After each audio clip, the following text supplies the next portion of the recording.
حضرت سعد بن ابي وقاص رضی الله تعالی عنہ فرمایي نبی دې راوري چې ارغ کړو یا الله رسول صلی الله علیه وسلم ورته ویل یا الله رسول مو ته دعا وکړه څنګه دعا وکړه داسې دعا وکړه چې زه مستجاب دعاوات شم چې دې مو هر یو دعا کوي حضور پاک صلی الله علیه وسلم ته فرمایي چې ای سعد رضی الله تعالی عنہ چې کوم دې خوراک کاوه حلال لیکاو الله خپل خېټه ته خوراک پاک اچو الله رب العالمین به تو مستجاب دعاوات جوړ کړي مستجاب دعاوات دا دې جوړ شي معنا ته به هر یو دعا قبلې چې څوک حلال رزق ګټي او خوري نبی صلی الله علیه وسلم فرمایي چې دای په دې هر یو دعا الله کوي راځي دې کوم دعا غوړي نبی صلی الله علیه وسلم او فرمایي نو دې په الله په ذات قسم چې کوم ذات نو ساتي دې په قبضه کې نبی صلی الله علیه وسلم قسم خوري چې کوم انسان خپل خېټه د حرام لقمه وچوله حرام وګړي وچوله اې دې لقمه په وجه سره الله رب العالمین دې ځلويخت او عبادتونه نه کوي یو ورځ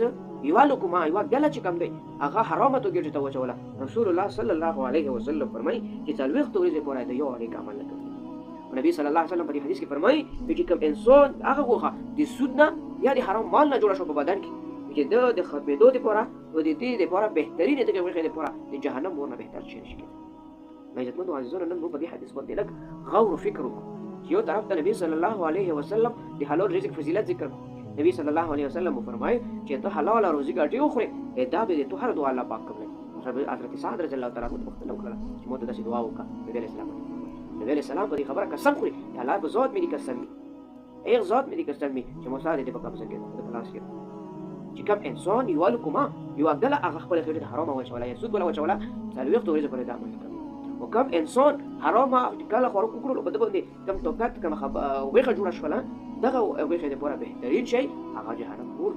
نن چې کوم د موږ سوچ فکر وکړو چې موږ حلال لکما څومره حلال خوراک موږ څومره دي وایي ته موږ دغه موږ سوچ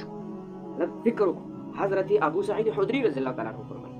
رسول الله صلی الله علیه وسلم او فرمایي ارشاد دی چې کوم انسان حلال مال وګټلو وي خورو حلال مال یې وګټلو حلاله کپڑے استعمال کړي چې کومه حلال کپڑے و دې نه علاوه په نورو مخلوقاتو باندې د خوراک وکړو معنا په خپل بچو په خپل والدینو دغه د پورا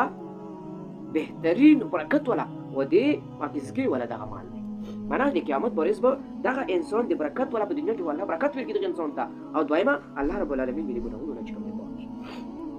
مې زه څومره بهترین خبره دی حلال رزق ګټلو فیلا حضرت عبد الله ابن عمر رضی الله تعالی عنہ رسول الله صلی الله علیه وسلم دعا کوي چې خواګولې دی او خوشالوي دي سرسبز خوشالي دي د انسان لپاره چې حلال طریقې سره مال ګټي او په حلال ځکه خرج کوي چې کوم ځای دې مستحق دی او ځکه خرج کوي الله تعالی دې د پر آخرت کې ثواب ډیر کوي